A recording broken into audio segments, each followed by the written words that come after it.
Yeah, the nice part about where we are is I'm able to brew for a brew pub, and so that means instead of just focusing on one style of beer, I get to do all the styles of beer.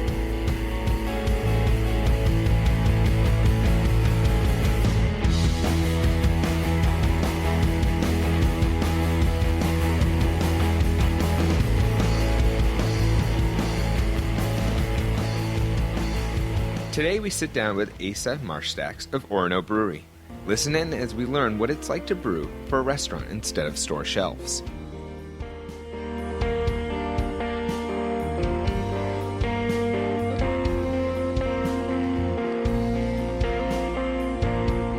My experience coming into this is I have been running homebrew stores ever since I left college. So I had a lot of homebrew experience, which gave me a lot of freedom to play with whatever I wanted to. So I was able to use all the different yeast strains and all the different hops and all the different grains and put together recipes all day, every day, and get a lot of feedback from people too. And it also gave me great connections within the professional brewing industry as well. A lot of homebrewers have gone on to open their own breweries, and what do you know? They let you come in and hang out and learn from them. So the story of Orono Brewing Company is very closely linked to Woodman's. Woodman's is the restaurant under the same ownership right across the street. They just celebrated their 10-year anniversary, and they had wanted to add a brewery aspect to it, and we happened to meet each other at the right times, and I was lucky enough to be able to be a part of that. So we spent a year planning and a year building out, and now we're almost a year into brewing. And it's been a really great addition to Woodman's. So we rotate through a lot of different beers over there. Right time, right place is a recipe for dreams coming true. Running homebrew stores is a great way to fine-tune your craft and build community. Yep, so this is a really cool old Masonic building. So it's a really great brick building. We're in the basement of it, which used to house Dr. Records, which is where a lot of us used to buy a lot of records. So he's now in Bangor, so he didn't go too far. But we really did a lot of work on this basement. We jackhammered the floor up, we took all the walls down, we repointed the brick, and then we built it all back just the way we wanted it to house this brewery. That's a lot of history to this building over the years. Listen as Asa talks about the beers he makes here. Depends on the day. Right now, I'm pretty excited about the double Ozone IPA that's coming out. The Ozone IPA has been a favorite of ours, really heavy on Galaxy and Mosaic hops. And to celebrate this Greater Bangor Beer Week, which we're in the midst of, we're going to release a double IPA version of it. So that's going to be coming out this Thursday.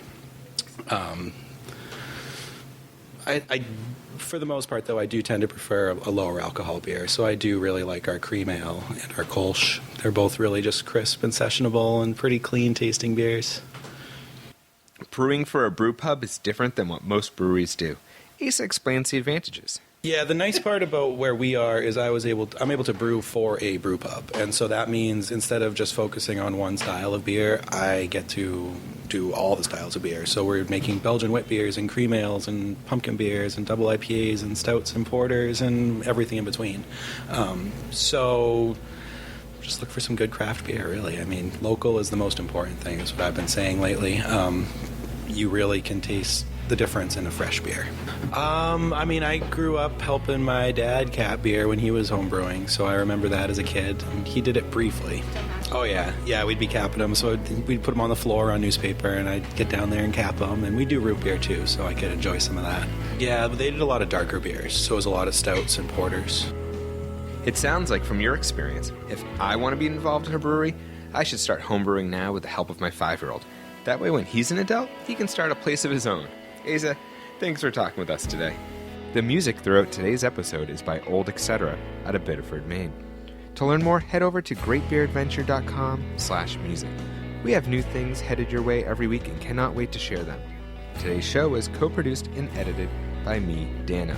Special thanks to our show creator, Amanda, for teaching me the trade of podcasting. Thanks for joining us. We'll see you next time. Cheers.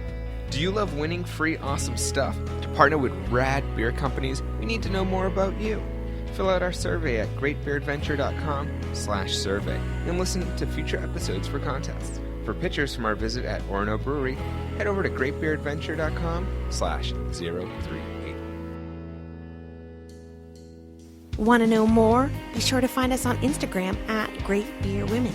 If you haven't done so already, be sure to head over to greatbeeradventure.com/subscribe to subscribe. That way, you'll be the first to know when a new episode goes live. Also, don't forget to tell your friends about us. A small party is fun, but a huge party is extraordinary. Let's get more people knowing about beer in the great state of Maine. Great Beer Adventure is part of the Great Pint Society.